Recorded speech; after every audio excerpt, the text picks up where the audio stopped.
So here we are going to start the first chapter from your history. It is from your section 1, event and processes, and the chapter name is the rise of nationalism in Europe. Under this we are going to study the two side headings, that is the French Revolution and the nationalism in Europe. Under the French Revolution we are going to have a glance what exactly happened in French Revolution, whose impact can be seen in Europe, and from where they got the idea for the unification of Europe. So let's see one by one.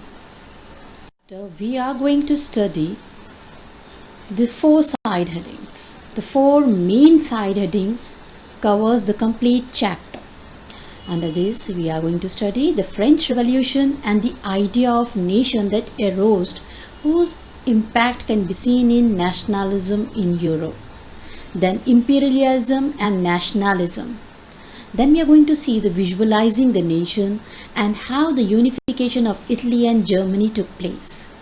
So let's see one by one. Now if you see the people, those who are carrying the flags and those who have crossed the Liberty statue is holding the US and the Switzerland flag. That means that if you look that this US and Switzerland people have crossed the Liberty because they were the one who achieved the nation state during that period. And you can also see the with this US and Switzerland, France is followed by Germany with its flag. They were not nation state, but it is just a dream of painter where he is dreaming of freedom and liberty of all the country. Then Germany is followed by Australia and two Sicilies, Poland, England, Ireland, Hungary and Russia. So one by one country holding with their flags. Though the artist is a French person, but still he is dreaming for all the countries' liberty, freedom and democracy. And the above, if you see, Jesus and the angels are gazing from the heaven is shown. They are the symbol of fraternity.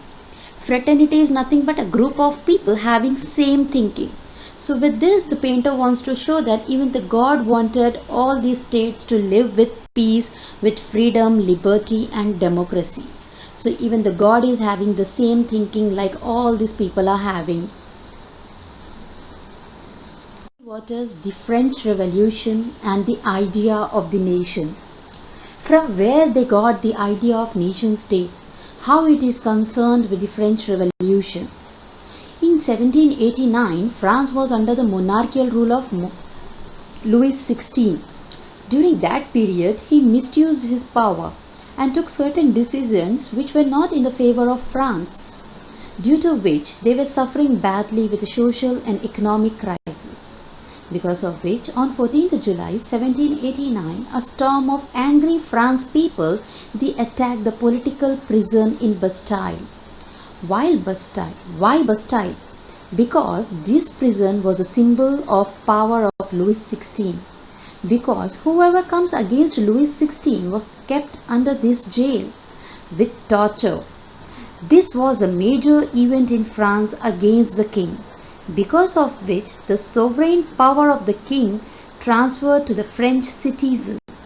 When they got the power, they decided to have a nation state, for which certain measures were taken. Measures taken by the French revolutionaries.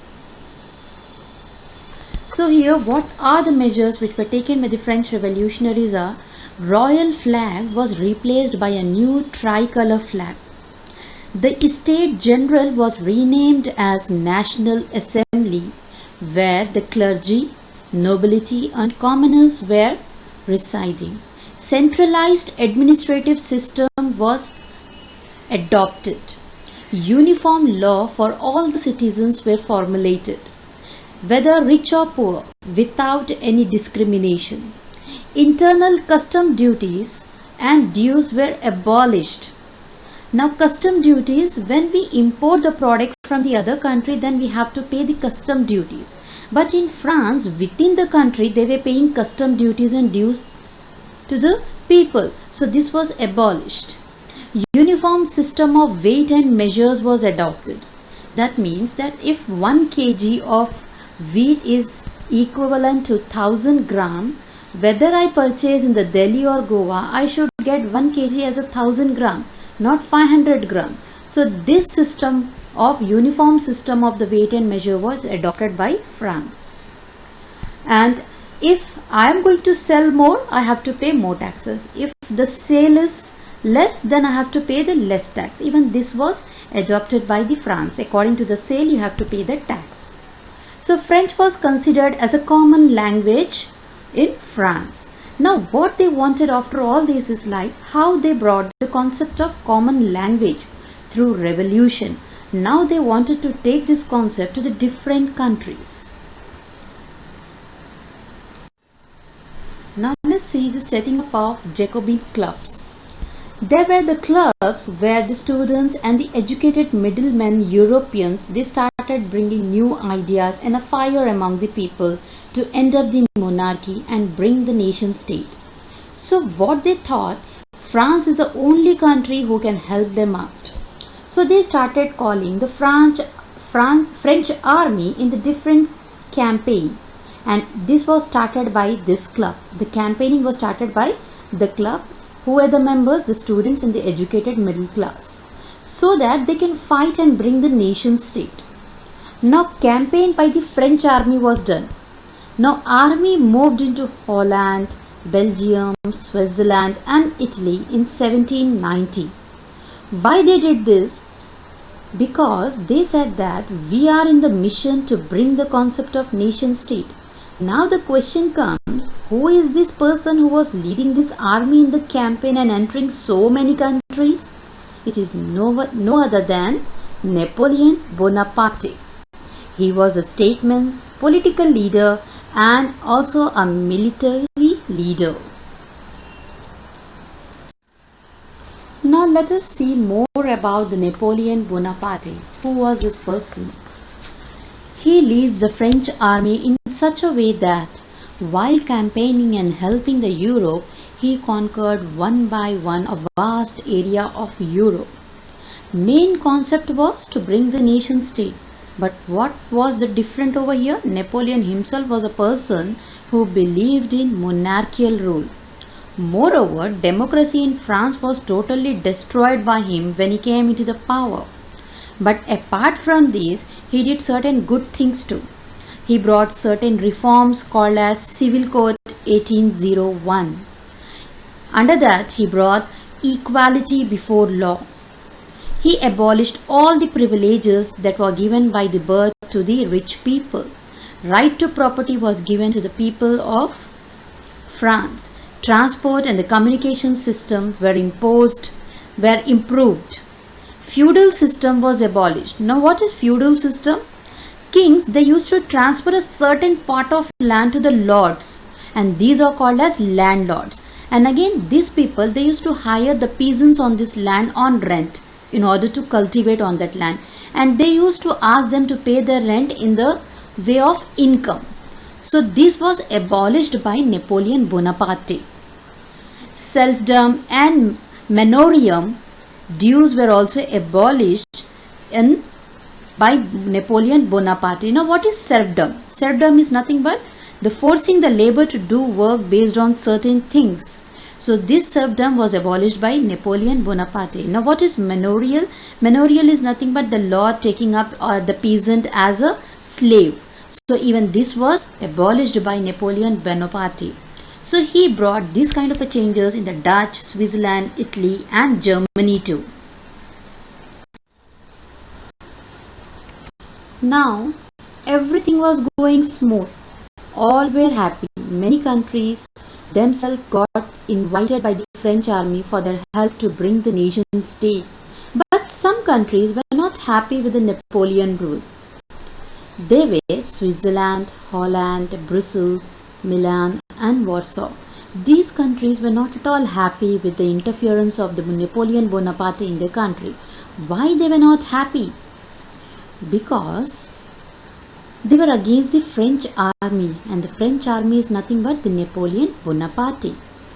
Why they were not happy? Because of the Napoleon rules. Now what kind of a Napoleon rules? Oppressive. That means earlier it was good, but later they started humiliating them. who this Napoleon Bonaparte. Everything was going smooth, but suddenly, because he was having an ambitious in order to conquer all the countries, he wanted to have a power. Now he started humiliating the people. Then he also increased in the taxation, and the censorship was introduced by Napoleon Bonaparte in France. So censorship is nothing but that no views should be written against Napoleon Bonaparte in the newspaper or a magazine. So censorship was introduced. So people were not happy with this increase of the taxation and the censorship. Why Napoleon Bonaparte is doing this? Then again forcing the people to join the French army, whether you are happy or not. He was forcing the young men in order to join the French army so that we can conquer many other states and make the nation state. And he should have a more number of conquered countries, because he believed that why only conquering one country? Why not the world? So that is the reason why, because of his ambitious way of thinking, people started hating him. Now this is a painting which has been beautifully described by the Karl Kasper. It has been given in your textbook. It describes the feeling of the French people. In the middle, we have a tree representing a liberty. On the left corner, if you see, you will see the people are being stopped on the way as they are bringing certain product on their back. Might be these are the labor class. They are wanted to enter the market in order to sell their product in the market, but these people have been stopped by the people or army people. It can be an army people, which has been shown in this painting. So this means that they are not having a free movement to the market. They have been restricted. And if you see the middle, you can see very clearly a person wearing a blue and a white shirt, which represents the French army. So this is also showing a ritual act of the French army who is torturing the women. So this describes how the French people are enjoying liberty under Napoleon Bonaparte. See, one more image has been given on the Napoleon itself. Is a sarcastic tantrum over here. The courier of Rhineland loses all that he has on his way home from Leipzig, German city. Leipzig is a German city. So here you can see that the Napoleon is shown as a postman, because he was a person who, wherever he used to go, he used to conquer that state. So he is being shown as a postman who is having all the letters which are been falling in, having a name of the states which are falling from his bag, having many envelopes which are falling from his bag, consist of the names of the territories which he has conquered. So he lost the battle in 1813 in Germany. So here slowly and steadily all the things which have been conquered by the Napoleon is falling out of his bag, which means that slowly and steadily now he is going to lose whatever he has conquered. So the next topic which we are going to discuss is the making of the nationalism in Europe. Under this we are going to discuss the topic that is the aristocracy and the middle class. What did liberal stands for? A new conservatism after 1815. And the last topic, the revolutionaries under the making of nationalism in Europe. So let's see one by one in detail under the subheadings. Now the making of nationalism in Europe, under that we are going to have a introduction. During the mid 18th century, there was no nation state in Europe. Then what were they? Germany, Italy and Switzerland were divided into kingdom, that is between duchies and cantons. Duchies are nothing but the small territory which are controlled by duke and duchess, that is male and female. Dukes are the males and the duchesses are females. And cantons, these are the subdivision of the area to manage the administrative purpose, like states and districts. So these kingdoms were divided into duchies and cantons. Interesting part was nothing was common in them. Much of the diversity was found, like different languages, ethnicity, different cultural background. So what was common was they were living in one kingdom. Good example, we can say that Habsburg Empire. In the Habsburg Empire, the empire covers the area of Austria, Hungary, Lombardy, Venetia and many other countries. So these countries have different languages, different culture. Then from where the idea of nationalism came? And what is the nationalism? Having common culture, common language. So when the people are living with a different culture and a different language, then suddenly from where the idea of nationalism came in Europe? Now this is a big question. Now as I said that there were so many states, different language, different culture, from where the nationalism idea came. To understand these, first we should know the types of social group and their issues. These groups were divided into two, that is the aristocracy and the new mid class. That is nothing but the aristocrats and the peasant. So the society was divided into two, aristocrats and peasants. Now who are these aristocrats and who are these peasants? Aristocrats were the people who are rich in class, and they were the dominating class in the Europe with large land. And they used to speak the French language, and they used to get married in the same family. And they were small in number, that is, they were in minority.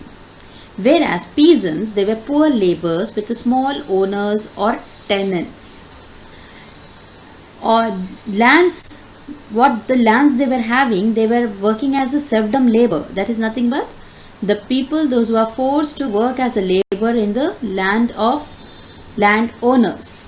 And they were large in number. That means that the majority of the people in Europe were peasants. Now these all things were happening in the 18th century. But many changes took place after the 18th century. Now what are these changes? Let's see. Now let's see what are the changes that has taken place after the 18th century. In 19th century, many changes were happening than compared to the 18th century.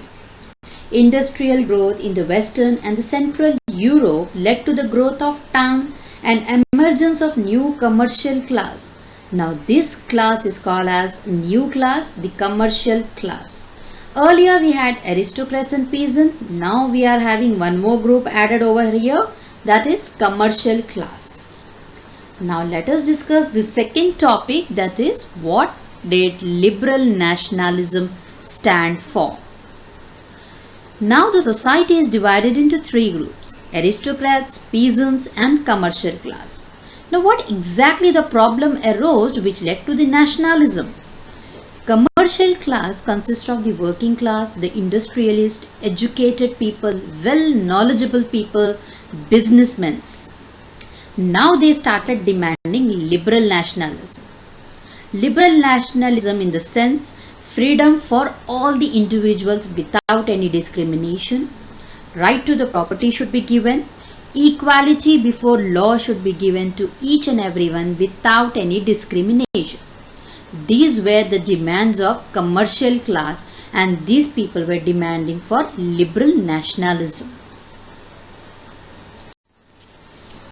Liberal nationalism, which was demand of this commercial class, was divided into two. That was the political sphere and the economic sphere. And the political sphere, as I already told you, that freedom for individual without any force and without any discrimination, right to property should be given, and equality before law without any discrimination was the demand for by the commercial class. This comes under the political sphere. On the basis of the political sphere, this was the demand of the commercial class.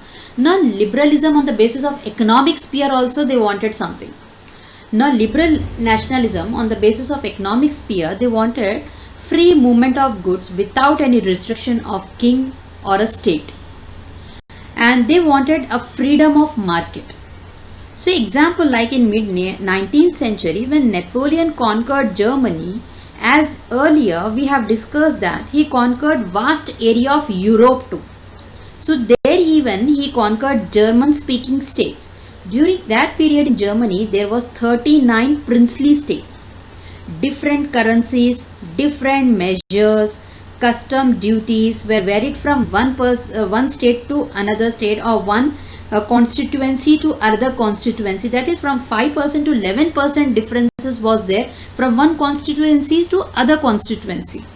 So this liberalism on the basis of economic sphere, they wanted that these all things should be in a equality. This should be abolished. All these things should be abolished, and one currency should be maintained, because at the moment we change the constituency, the currency gets changed, the rate of interest gets changed, the custom duty gets changed. So we keep on changing, we keep on just calculating what exactly now the measures have changed, what exactly now currency have changed, according to the currency how much we have to pay. So this was a time consuming. The moment the constituency is changed, currency and the custom duty has been changed. So this liberalism, this commercial class, they said that why don't we have a unified currency and custom duty. Now see, due to the different currencies, different measures, different customs, different custom duties which were varying from 5% to 11%, these German people were facing a lot of problem. Like calculating this percentage was time consuming for the sellers, as in each place it was different. Like for example, the cloth in the Germans were measured in L. If they sell 1 meter is equal to 100 centimeter, then in one place 1 meter, that is 1 meter or LE you can say, is equal to 50 centimeter, they have to pay less tax. In other place 1 meter is equal to 100 centimeter, they have to pay more tax. They are buying 1 meter only, but they are getting the quality, the quantity of the product, if less or more, it has been changed.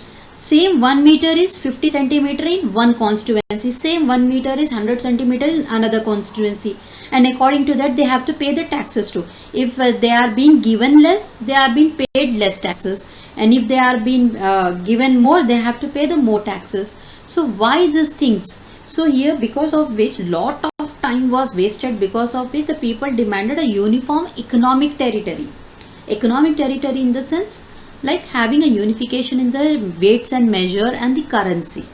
So then in 1834 Zollverein was formed at the initiative of Prussia. Now it is a part of Germany. It has played a very important role for Germans and some German regions even, that we'll discuss in the coming classes.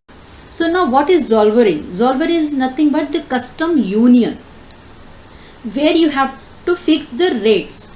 So here this Zollverein was formed, and they wanted to have now the unification in the measurement, currencies and also. Now Zollverein, according to the Zollverein, each and everyone has to follow this. Now what is Zollverein? Where it is a custom union where you have the fixed rates of measures and taxes. So when Zollverein was formed, how it helped?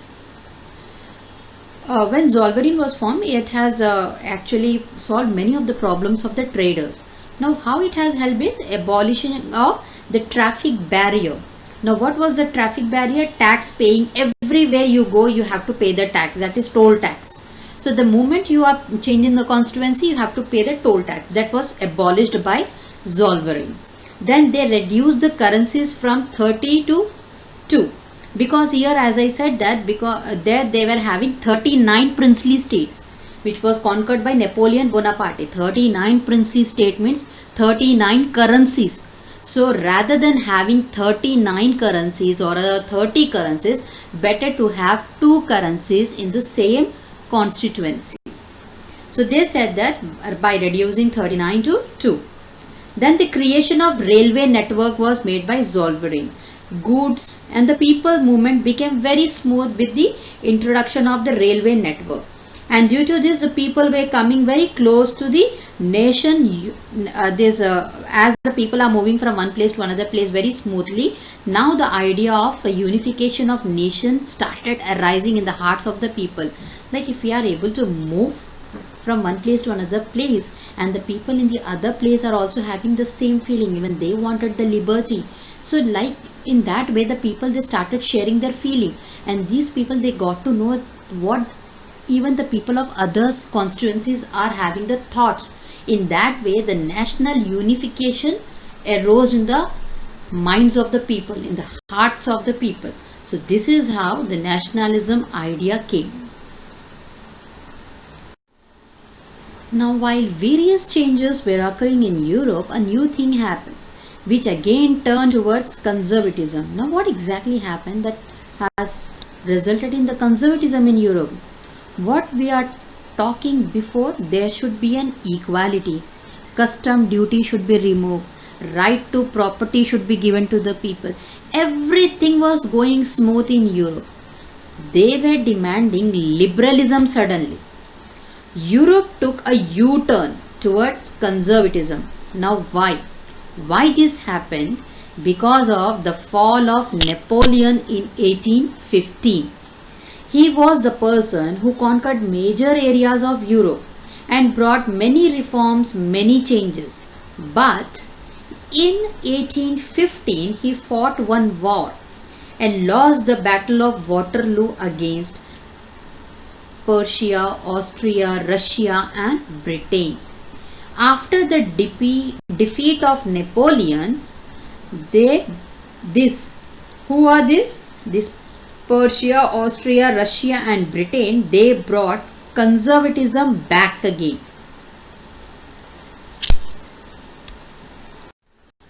Now the third topic under the making of nationalism in Europe is a new conservatism after 1815. That is, after the Napoleon Bonaparte's lost, what happened?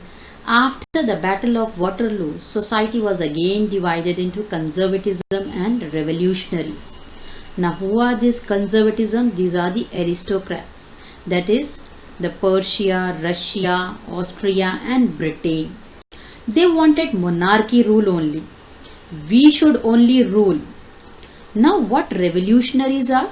Revolutionaries were the peasants and the new middle class, that is, which arose the commercial class, the top businessmen, very educated people, skillful people. These were the people who were the revolutionaries. Now they believe in nationalism and democracy. Now what conservatism wanted? Let's see. Now what conservatism wanted?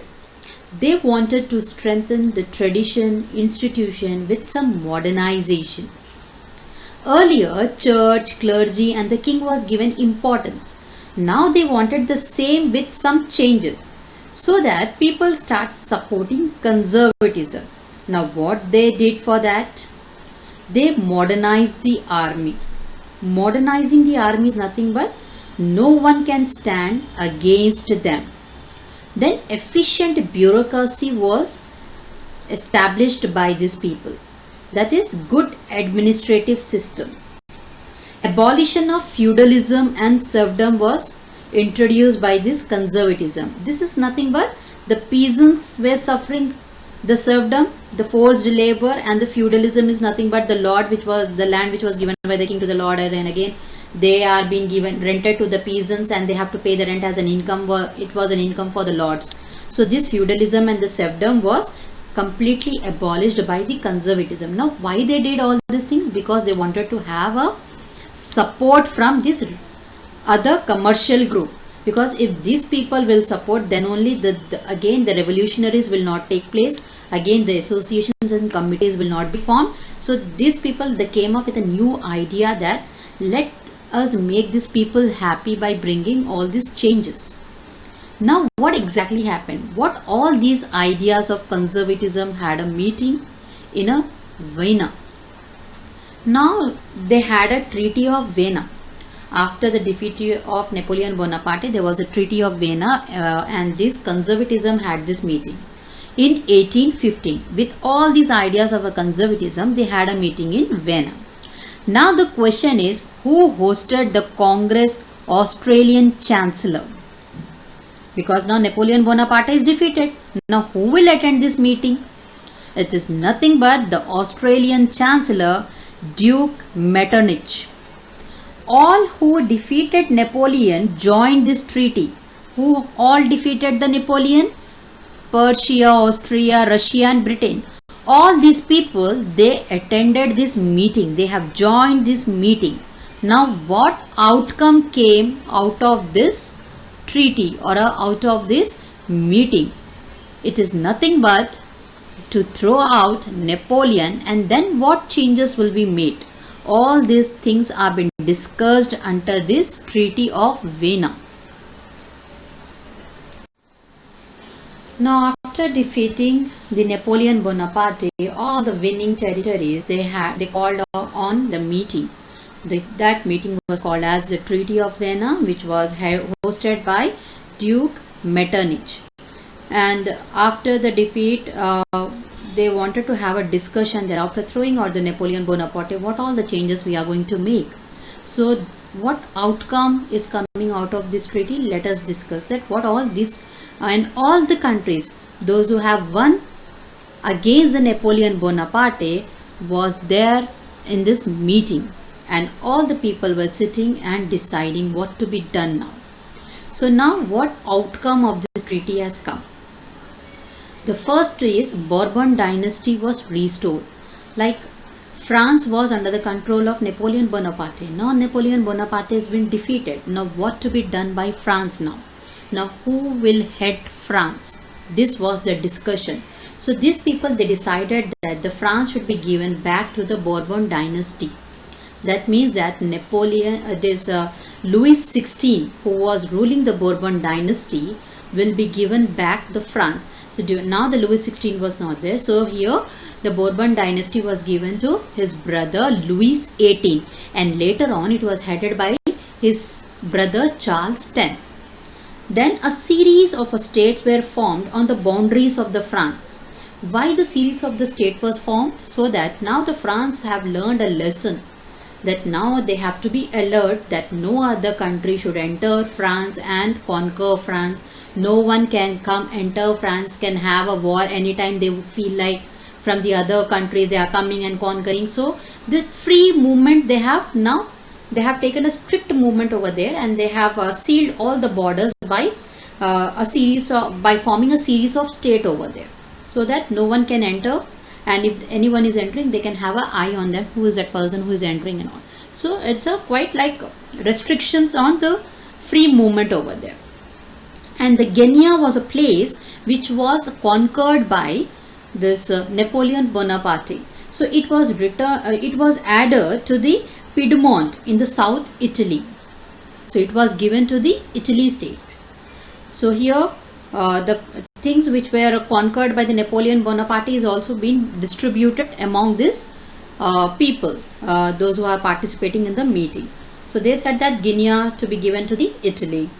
Then Belgium was added in the Netherlands and made it its kingdom. Now Persia was given a new territory and increase in the land area too. So here Persia has taken the much land area has been increased of this Persia, and Austria was given to the northern Italy. So now distribution has been given. Germany and confederation of 39 states, because I said that Germany was having 39 states with us 39 princely states, which was left untouched. They have not touched it because already there were 39 princely states were there, so it was just left untouched. Russia was given a part of Poland, and Persia was given a Saxony, the place called Saxony. So here the distribution has been made so that no one should get angry. Each and everyone is getting their share over here. So Wiener Treaty is dividing the states as per their profits, and whose profits? The profits as per the euro. So the king who left their kingdoms are back again, because now the territories were conquered by the Napoleon Bonaparte. The king ran away from there. So now when all these things were distributed, again the kings who were the kings of the same dynasty, they started coming back, and they have taken up their seats now.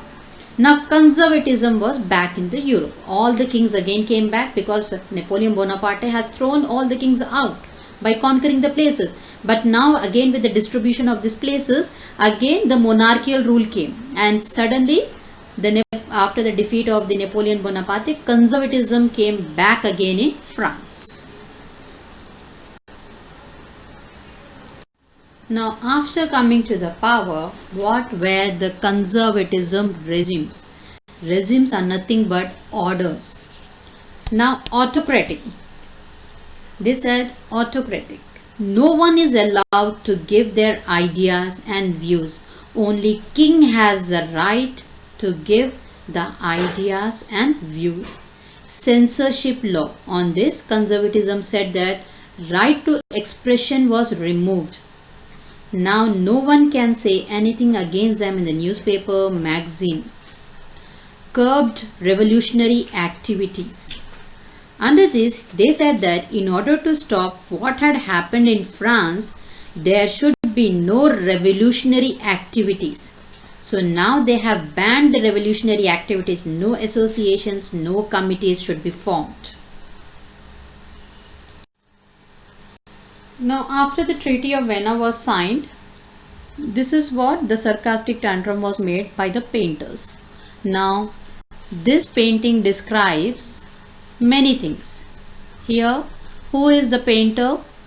And see the title, The Club of Thinkers. The Club of Thinkers have been sitting over here, and this painting is done by caricature in 1820. When Treaty of Vienna was signed, there was a meeting among the conservatism where they have to decide where and what should be done to develop the nation. Now these people are the conservatism. They are sitting and deciding what all things has to be done, what all can be done.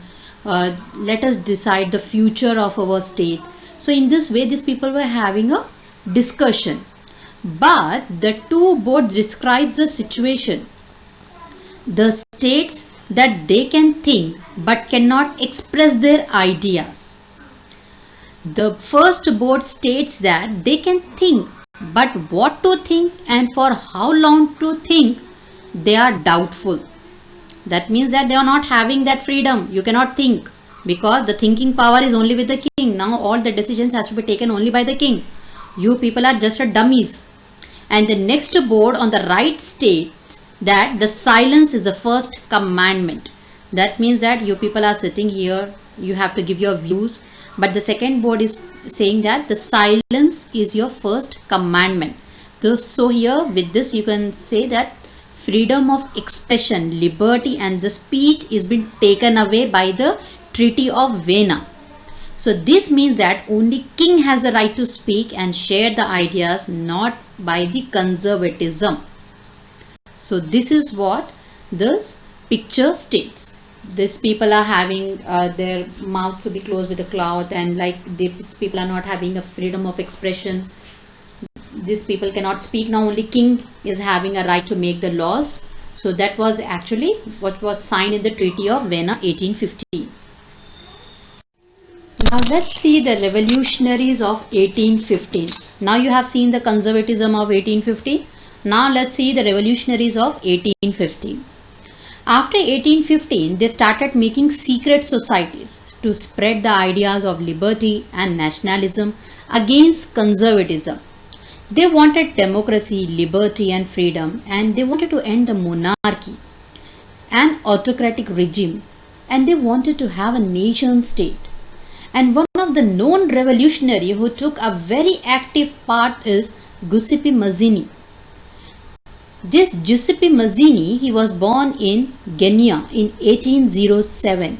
He was a member of secret society in Carbonari.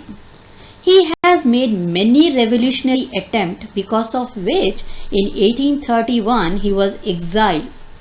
That is nothing but he was thrown out of his place, that is Genoa.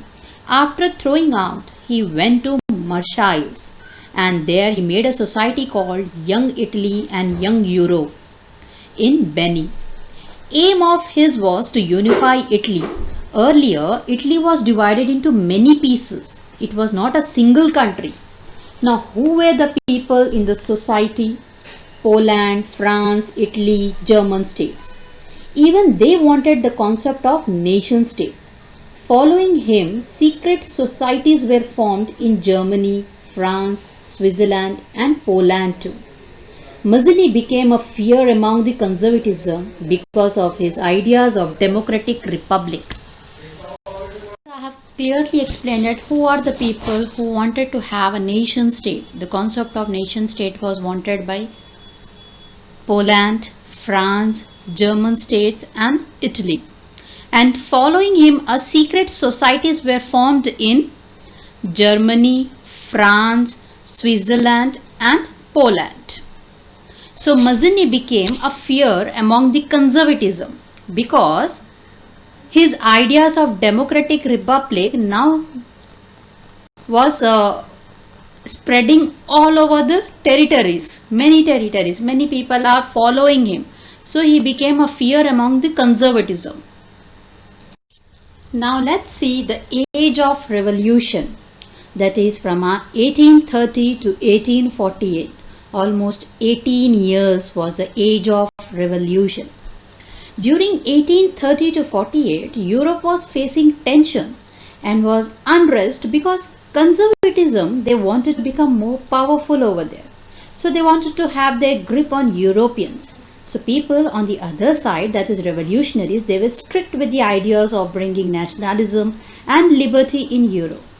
So before knowing about what revolutionaries did to bring nationalism, who are these people? Who are these revolutionaries? These revolutionaries nothing but the educated class, the middle class people, that is professors, teachers, clerks, etc. All these people were the revolutionaries. In which areas these people were actively working in Europe? It is in Italy, some of the parts of German states, Ottoman Empire, Ireland and Poland. Now let us discuss the incident that has taken place in France during 1830.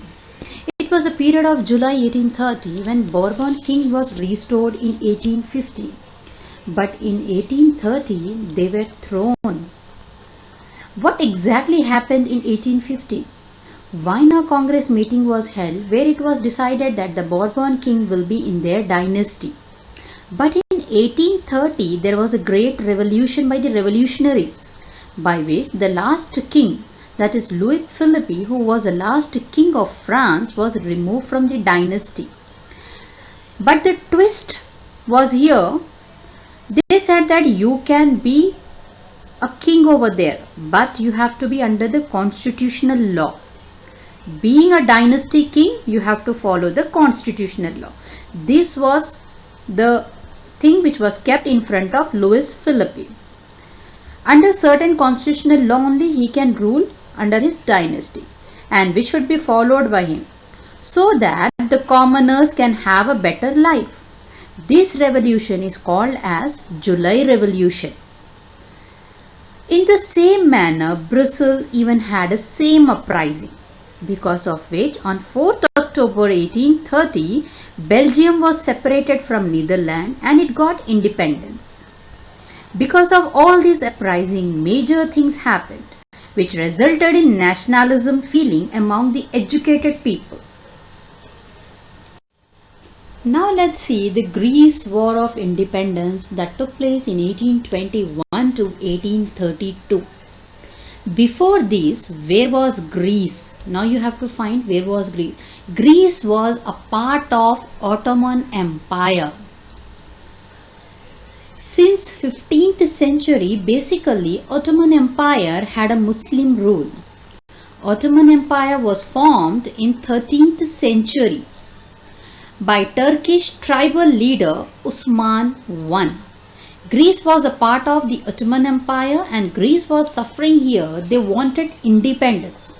They started a struggle in 1821, which became strong and was supported by poets, artists having a sympathy with them. One of the English poets who supported this struggle was Lord Byron, who provided fund and also participated in the war, and he died in 1824 due to fever. Because of the struggle and the suffering, they at last got the success that was called as the Treaty of Constantinople. Now let us see what is the Treaty of Constantinople 1832. Now the Treaty of Constantinople 1832. After signing this treaty, Greece was recognized as a nation state. Constantinople is now called as Istanbul. What message do we get from this? To bring the change in your country or to bring liberalism, nationalism, it is not necessary to only have war. You can conquer the territory even through poems, stories, music, art. You can raise your love for the nation among the people with the songs. Love for the country through poems, stories, music is called as romanticism. Now let's see what is romantic imagination and national feeling. Romanticism was a cultural movement which developed nationalist feeling through poem, plays or painting. Now the question is how the poet and the artist are connected with nationalism. Let's talk about one of the great philosophers of Germany who has played important role in nationalism. That is John Gottfried Herder. He was born in 1744 and he died in 1803. He believed that we can discover the German culture among the common people through folk songs, folk dance, folk poetry. He brought the concept of Das Volk and Volksgest. Now Das Volk is nothing but the common culture and Volksgest is nothing but the art. Now the main aim is to recover ancient national spirit and generate awareness among the illiterates. This way of generating awareness did not even help the German, but also it proved useful for the Poland. Now let's have a case study. Now why Poland, I said? Why it proved to be useful for the Poland?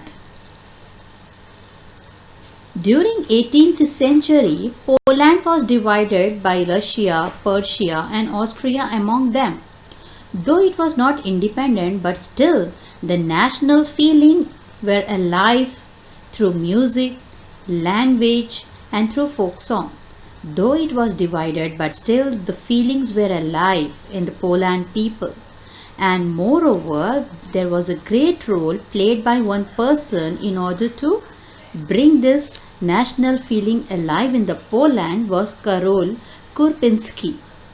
He depicts national feeling through operas. Operas is nothing but the musical instrument, turning folk dances. Because of him, Polonaise and mazurkas turned into nationalist symbol, though it was just a dance of Poland. In the same manner, even in the poet took active part in raising nationalism. That is Grimm brother. Not only poem, story and dance, but also language plays an important role in bringing up the nationalism. Now how the language plays important role in order to bring up the nationalism? Let's see. Now let's see how language also played an important role in nationalism. As we have discussed that Poland was distributed among Persia, Russia, Austria. So the area which was under the Russia, there the people speaks Polish language, as it was a Poland area. But when Russia took over that area, Polish language was forced out of the school and Russian language was imposed. Many people objected on this. They said, we are not going to follow your language and even we will not leave our language. Now who supported this? Clergy, churchmen, bishops. Bishops are nothing but popes of Poland. People supported that our language is our weapon. Now we will use against them. Now the prayer of priest, they started giving in Polish language. But this was not easy. They faced many problems when the Russian authority got to know about this. They imprisoned the priests and bishops, and even they were sent to Siberia. That is nothing but thrown out of the country. In their own country, they were not able to speak their own language. Whereas in 1830, we know this date as an attempt that took place in Europe but we even know this as hunger and hardship. Now we will see what was that hunger and hardship which was faced by the Europe in 1830. Now again one more beautiful painting has been given to you. Again this was painted by a French painter by a name Eugene Delacroix, and this was painted in 1824. And this painting describes the brutal act of Chios. Now he is a French painter, and through this painting he wanted to show that how the Turkish people, all the women and the men, how these people were suffering under the Greeks' rule. They were killed by Greece, and it is an hidden speech through which he wanted to pass the message that all Christians are suffering in Greece with this brutal act of Turkish people. Now let's see hunger and hardship, which became a popular revolt in 1830. Though the Europe was suffering with lots of problems, there was one more problem, that was the increase in the population, which resulted in economic crisis. Many people, they started migrating from the rural to urban areas in search of job, because of which the slum areas increased in urban areas. They were suffering with jobless, crop failure, poverty. Hardship, not only the poor, all the people like businessmen etc. were also facing the hardship. Small producers were suffering the competition from the imported goods of England. They were producing with hands, that is handcrafted labors were there, but they were working from the homes and the workshops at the low technology product, whereas England was using new technology and they sold it on a cheaper rate. Aristocrats, the rich people, were still dominating even in this period. Peasants were also suffering. They were working hard to produce more on low wages, less money, increase in the food prices. These all really unbearable situation for all, that is for all the small producers, peasants and even the rural people who migrated towards the urban areas. So they started a revolt on their level basis, and one of the revolt was in 1845 in Silesia. Now let's see what was the revolt in 1845 in Silesia. Weavers, they revolted against the contractor for paying them less wages. So they were against the contractors for paying the less wages. Small story has been given in your book, that is on 4th June 1845, some of the weavers, they went to the contractor house believing that he will surely help them, but he mistreated them. They got angry and they entered the house of this contractor and they started destroying the belonging of his house. The contractor was scared of them and he ran away with his family. But soon after 24 hours, he returned back with the army, and they had a fight in which 11 weavers were killed. This was the first revolt against them. In the same manner, there was such more revolt. The peasants' uprising of 1848 in Paris, we can see the same revolt. Food shortage, increase in the prices, unemployment, and again back to revolt. Earlier, we studied that they were raising their voices through poems, music and dance, and now suddenly everything changed to revolt. What is this happening? Now let's see what exactly happened in Paris in 1848. Louis Philippe, he was overthrown. Louis Philippe was the last king of Bourbon dynasty. He ran away leaving his dynasty, due to which National Assembly came into the power with democracy, republic and freedom. and they introduced certain rights. What are these rights now? Suffrage rights only to males about 21 years of age was given. Now what is suffrage rights? That is nothing but right to vote. They guaranteed right to work. National workshop was set up, giving employment opportunities for the betterment of people. Till now we have discussed poet, artists are having that their own way of getting a revolution. Weavers and peasants through revolt won the revolution. Apart from this, there was many groups who were supporting nationalism. Now let's see who are these various groups those were supporting nationalism. Now let's see this image which describes the peasant uprising in 1848. See, after 1813, when conservatives asked the monarchical rule under constitutional law, then Louis Philippe was chosen as a king in France and he ruled till 1848. But due to hardship and peasant suffering, they made Louis Philippe responsible for that and they demanded for the removal of him, where Louis Philippe flee away. This is the same uprising picture. Now let's see who are the other countries, those who or other groups, those who were supporting the nationalism. So in 1848, due to uprising, France got independence, but there were still many countries who were still struggling, and those were Germany, Poland, Italy, Austria and Hungary. They were not nation state. Men's and the women's over here was demanding constitutional law and the national unification. National unification is nothing but not to be divided and shared by different king or a country. They demanded that we want nation state in such a way that there should be a parliamentary system, constitution, freedom of press should be there, and freedom to form an association should be there. Now why they said association?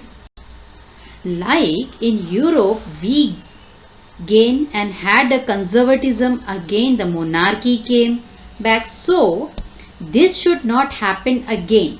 That is the reason why they wanted association over there, so that the same story of the France should not repeat, because if the associations are not formed, then these revolutions will not form. So they said that we want the freedom to form an association rather than abolishing to form an association. So with such type of ideas, many other even came up with a revolution, which came up with new ideas to form the unification of their countries. So exactly happened in Germany. Now what exactly happened in Germany? Let's see. Now what happened in Germany? On 18th May 1848, 831 representatives, they joined the Frankfurt Parliament at St. Paul Church. 831 representatives were nothing but the professionals, businessmen, artisans. They sat and they drafted a constitution for German nation. Now what they did? Our head of nation will be a monarch, they said, but they will follow the parliamentary system with set of rules and regulation, and which should be followed by the king. And now what Frederick William, who was appointed as a king of Prussia, he said that I don't want to follow any rules and regulation according to the parliamentary system. And he rejected it and joined other monarch and opposed the 831 representative idea of making the constitution where these people were reducing the power of the king. And even the other monarch, military and aristocracy, they supported this Frederick William IV, and they said that yes, these 831 members are doing wrong by reducing the powers of the parliament, this king, and they were against whatever this 831 members made. Now monarch, military and aristocracy, they opposed the parliament. They were the rich dominating groups who rejected the idea of parliament and 831 representative. Moreover, even the parliament was not supported by many. Now why the parliament was not supported by many people? Why only few people went and they made a constitution? Might be that is the reason why it got rejected. Might be these people were not having that much power in order to stand in front of Frederick William IV, because the other people have not supported them. Is the reason that these people got rejected in front of this monarchy? Let's see what exactly happened, what kind of a constitution these people have framed, and why they did not get the support of other people.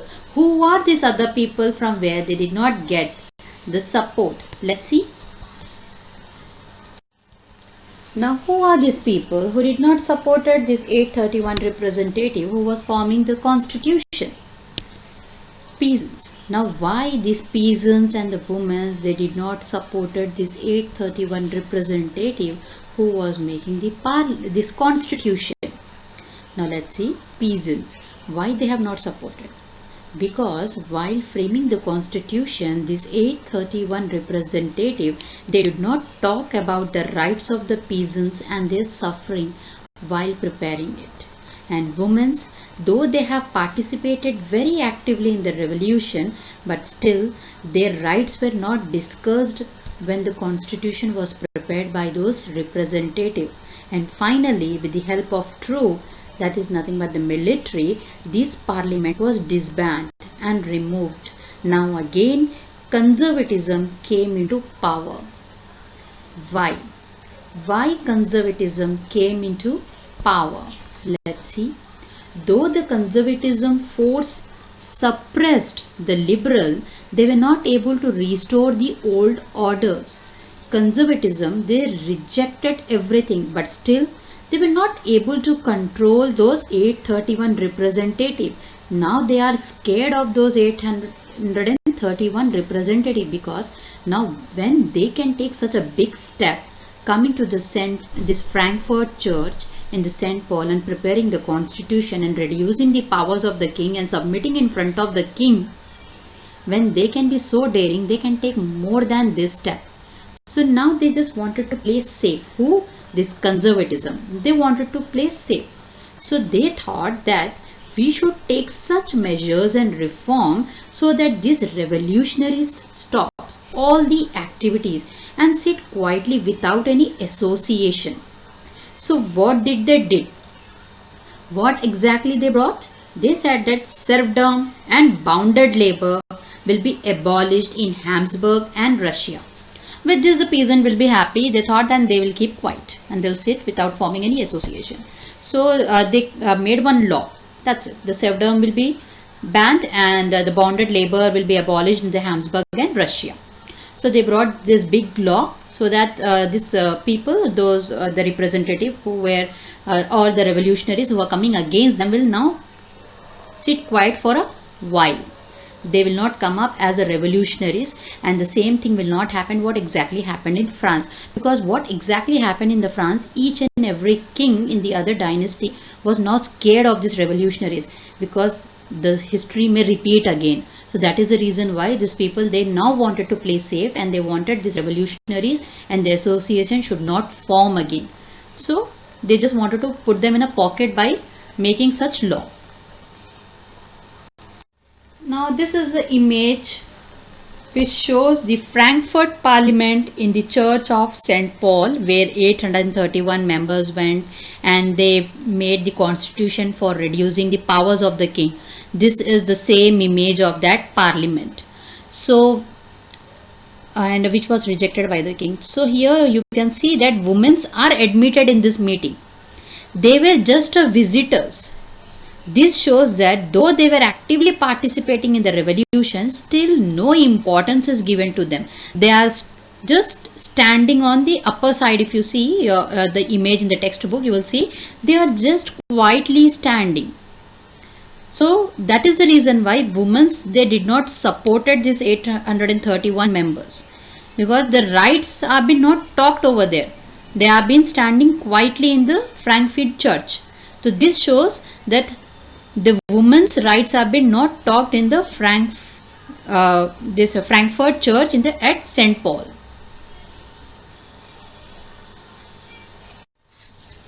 Now let's see the making of Germany and Italy. Nationalism was a concept where they wanted democracy, freedom and nation state. After 1848, it was just a sentiment, where conservatism, they started using the word nationalism just for coming into the power. As we have studied earlier, such and every state of Europe dreamed of nation state, for which they even had 831 members who sat with the constitutional law, and under monarchy which was rejected. Such type of attempt to bring the revolution was now banned by monarchy, military and junkers. Junkers are nothing but the land owners. Now we have already said that Persia had played a very important role in Germany. It was one of the powerful states which helped Germany in unifying. To know more about Persia, we should first study about Otto von Bismarck. His ultimate goal was, as Germany was divided into small different states, it should be unified and can be made as a strong German empire. Persia will be the central core according to the Otto von Bismarck. Now central core is nothing but like we are having a central core Delhi for India. In the same manner, Persia for Germany. So he wanted the unification, but never supported liberalism and democracy. But with the use of military, he brought unification in Germany. For that, he is also known as the architect of Germany. Now, in order to bring unification in Germany with the help of military, he fought 3 wars, and among whom Austria, Denmark and France, and he fought this war for 7 years. Finally, Persia won and Germany unified. In 1871, Persian king Kaiser William I was made the king of Germany. 18th January 1871, there was an assembly meeting where all the Persian ministers, all German princes, military head, all were invited, where Kaiser William was made king of Germany. After coming into the power, what all changes he made in Germany. To make Germany as a modern nation, he modernized the currency, bank and judicial system, because of which he became a role model of Germany. Now you can see the 2 images which have been given in your textbook. The first image is a proclamation of Germany Empire in the Hall of Mirror at Versailles by Anton von Werner. This painting was given as a gift by artist Anton von Werner to Otto von Bismarck on his 78th birthday.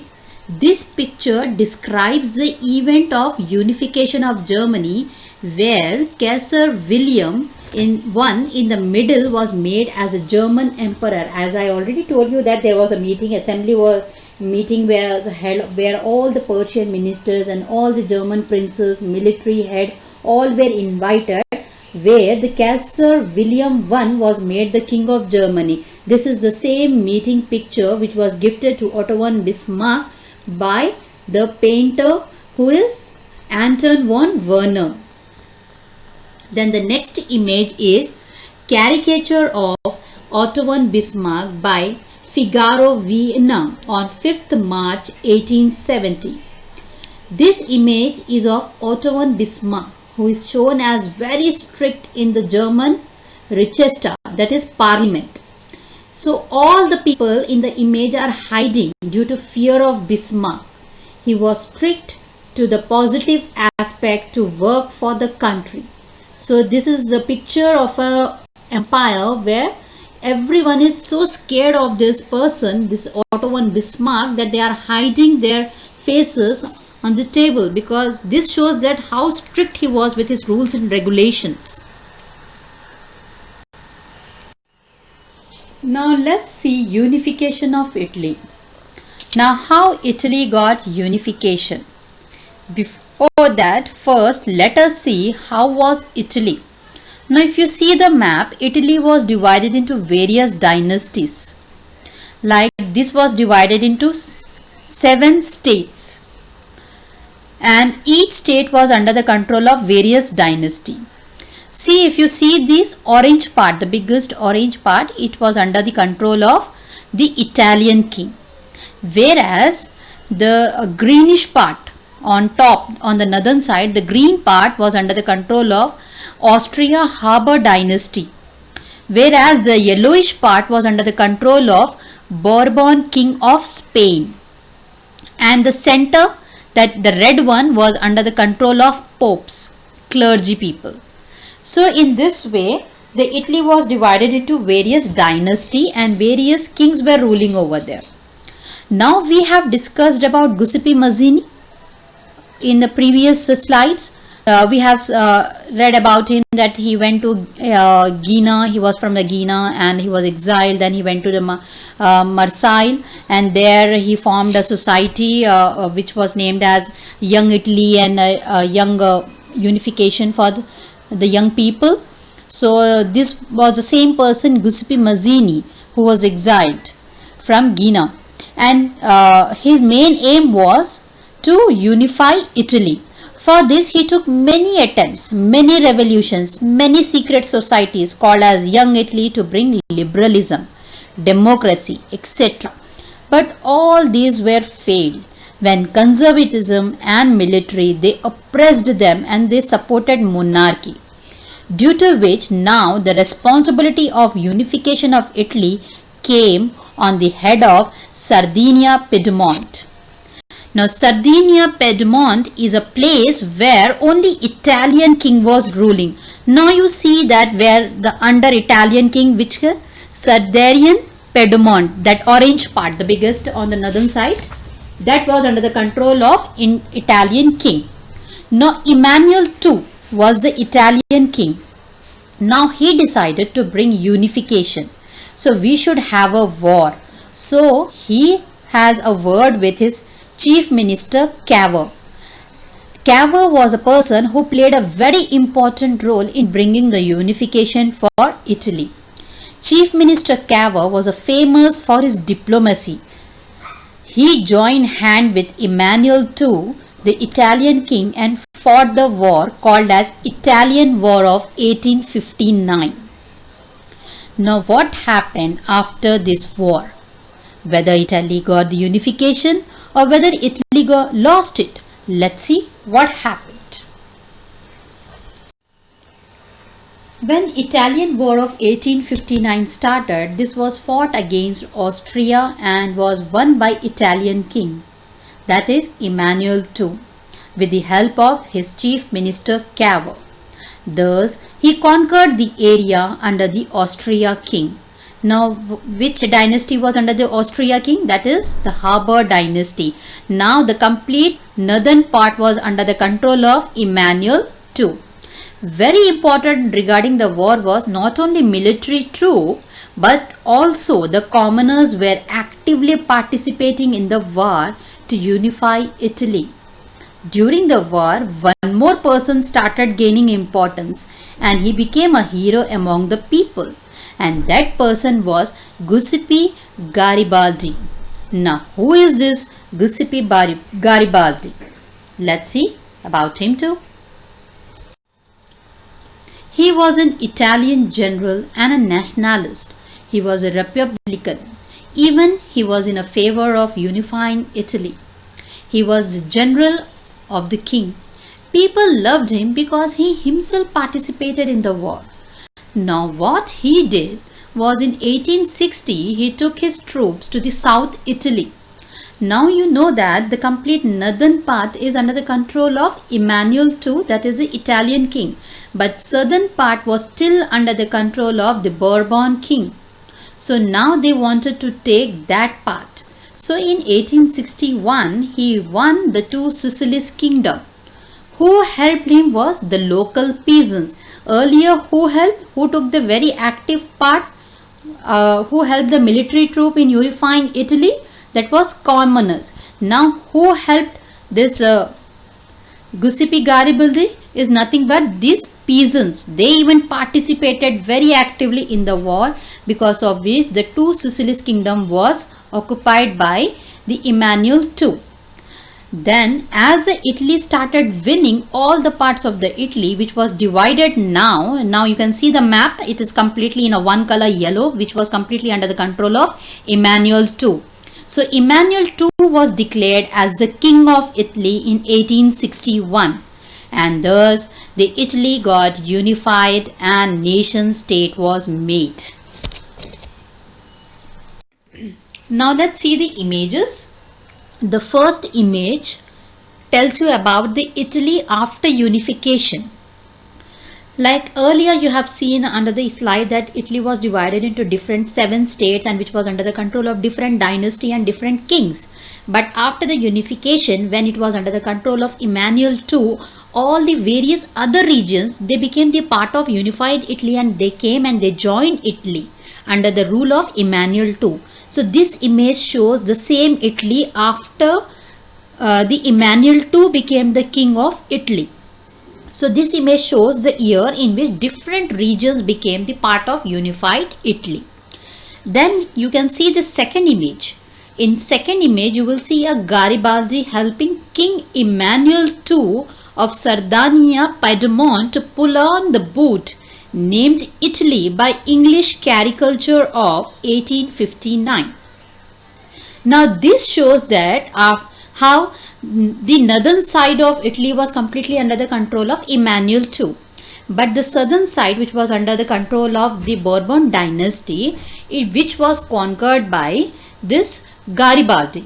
He was a person who has helped Emmanuel II in order to conquer that southern area of Italy, and he was helped by the peasants in order to conquer that part of the Italy. And when he won that part, again because on the favor of this Emmanuel II, he went in 1861 and he conquered the two Sicilies that was under the control of the Bourbon dynasty, because of which Emmanuel II was able to conquer the complete Italy, and he became the king of Italy in 1861. So this image shows that how Garibaldi is helping the Emmanuel II to wear the shoes by a name called Italy, because he was the one who has helped conquering the southern part of the Italy to Emmanuel II, so that he can become the king of the complete Italy.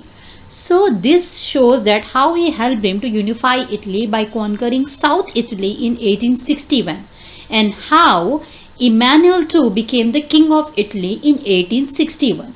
So this is an image where Garibaldi and Emmanuel II is been shown, and Garibaldi is asking the Emmanuel II to wear a shoe by a name Italy. Unification of Britain. A very strange case has been given over here, because the unification of Britain took place without any war. Formation of the state was not due to sudden revolution. Then how it got unified? For this you should know how Britain used to be. In 18th century it was not a nation state, but consist of ethnic groups like English, Welsh, Scots and Irish people. Different beliefs, different culture. But when the English group was growing with the wealth and power, they started dominating the other group of island. So they thought, let us establish our power over there. Now how change took place? In 1688, English Parliament, they ended up the monarchical power. 1707, one act was passed between England and Scotland that now they are United Kingdom of Britain. There again England, that is English people, they started showing their dominant power. Political institution of Scotland was suppressed by England. Scotland, they used to speak Gaelic language.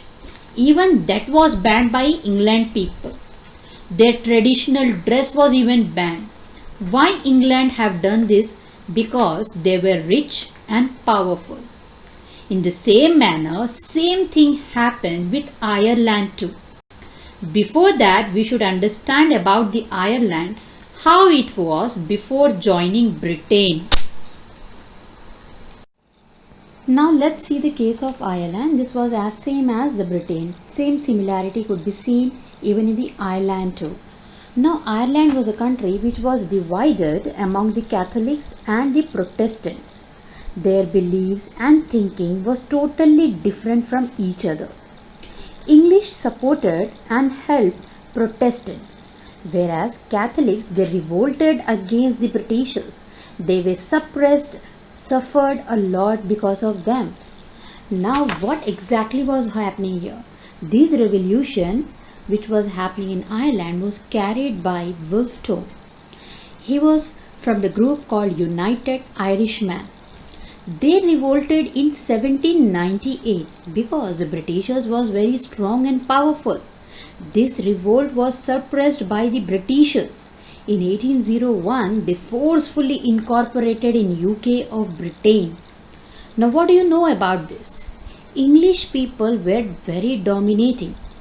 They have misutilized their power and they forcefully added a new island. And a new Britain nation was formed with a new flag that is called as Union Jack and a national anthem, God Saved Our Noble King. So this was what happened in Ireland. Now let us recall what exactly was happening in Britain and Ireland. See, Germany had a war for 7 years with different empire, then got unification.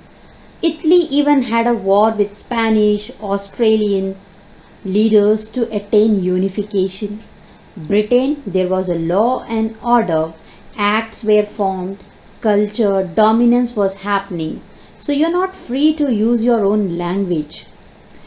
Whereas supporting only one group and suppressing the other group like Catholics and peasants, this was all the things which were happening in Britain and Ireland. So each and every nation was suffering with different things, some with a war, some with the discrimination as per the religion or as per the caste. So each and every one, they were fighting in a different way for the unification of their own nation. Now let's see what is visualizing the nation. During the 18th and 19th century, artists, they try to give a face to the nation. Like India, we are having as Bharat Mata. So most important is whenever a face was selected, it was only a female face. Soon a female figure became an allegory. Any picture or a poem used for showing any hidden idea is nothing but allegory.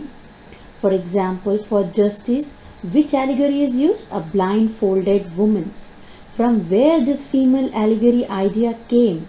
This is from French Revolution, because even they have used the female allegory to represent justice, liberty and republic. Even some objects were also used as a nationalist symbol like a broken chain, red cap, which shows liberty. Now when the concept of female allegory was introduced, everyone thought that it should be used in such a way that everyone should remember this. So the France, they got the idea of Marianne. Marianne was erected at a public places. This was represented to France. Like for India, Bharat Mata, for France it was Marianne.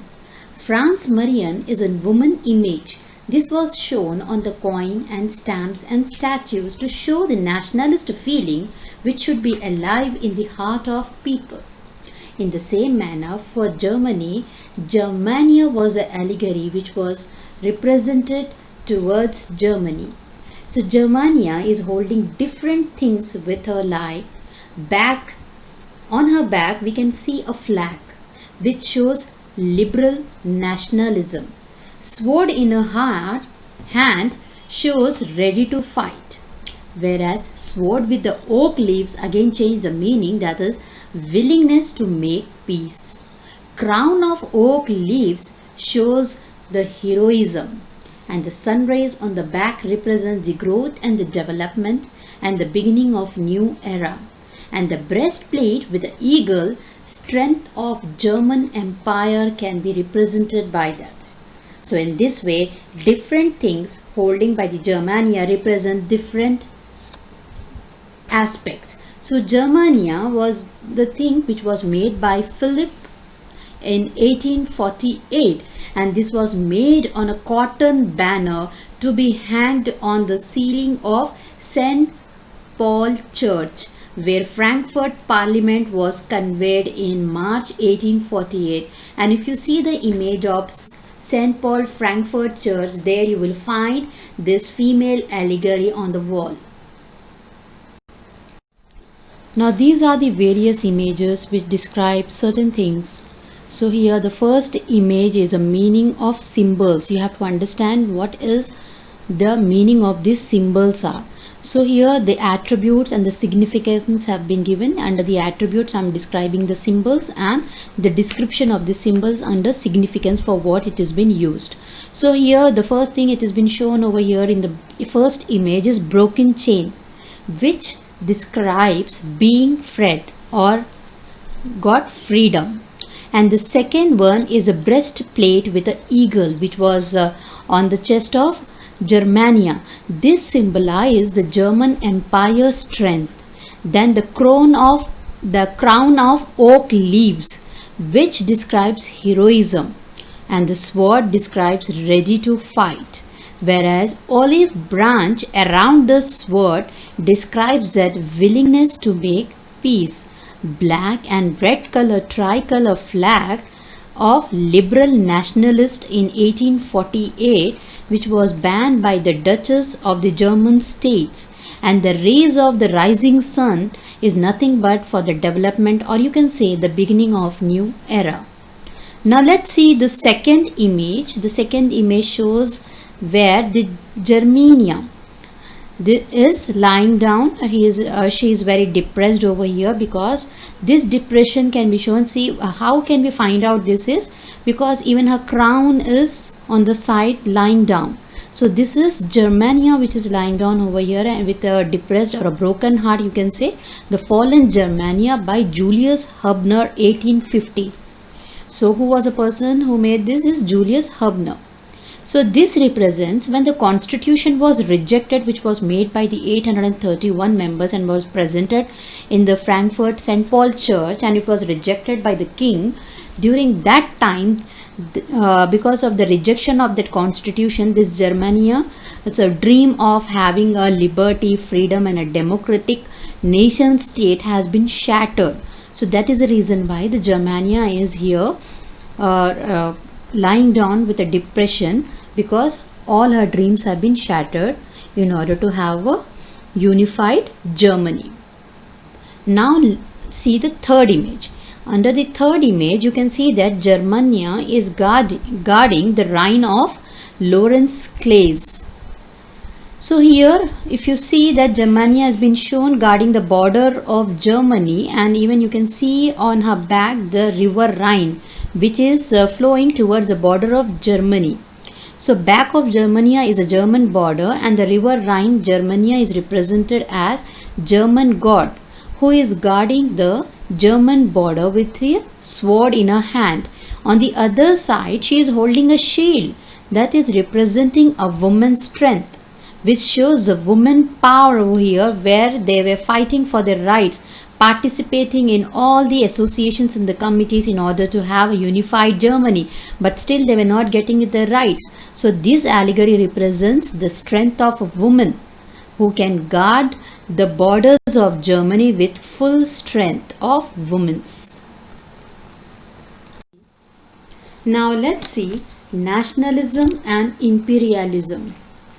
Now during the last quarter of 19th century, nationalism turned into imperialism.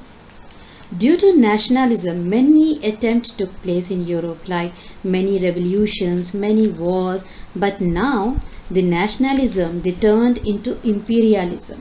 Imperialism is nothing but policy to increase territorial power. Now different European countries they wanted to redistribute the China among them so that they have benefit out of it and can extend their land. Now what European power started? They started manipulating the nationalist feeling which was there among the people towards imperialism. Now imperialism became the aim of all. 1871 called as a nationalist tension in Europe. Now which area of European country wanted to add to their nation was Balkans. Balkans is nothing but the area which are having at least 6 territories which are connected to it, and it was under the control of Ottoman Empire. Now the 6 territories which were under the control of this Ottoman Empire under Balkan was Croatia, Romania, Serbia, Bulgaria, Albania, and all these comes under the Ottoman Empire, and the people living there was called as Slavs. Now what exactly was happening in Balkans? Balkans was the area where the Romanticism was spreading rapidly, but with the Romanticism they even wanted nationalism. Now to have a grip on the empire, Ottoman introduced many reforms, many changes in order to make the people happy, but he could not succeed. Many regions in the Balkans where the Europeans were living, they broke away with the Balkans and they formed their own nation state. Now Balkan area became a conflict area, where each and every one wanted to extend their territorial limit, because of which this area turned into a war zone. Now even the European they entered this area. Even they wanted to conquer certain areas of Balkans in order to increase the territorial land so that they can have the development. So now the nationalism it changed to imperialism. Now what are the countries that have joined hand with the European in order to have an imperialism war? That was Russia, Germany and England and some other European countries. Now Balkan was nearby the places which can help them in a trade. So they wanted it because Balkan was having a vast number of the resources which can help in the development to the other countries too. So all the countries they wanted to occupy Balkan because it was having a n number of resources over there which can help in the industrial development. So all this war resulted in a major event. Because of all this, a major event took place. Now what was that? It was World War I.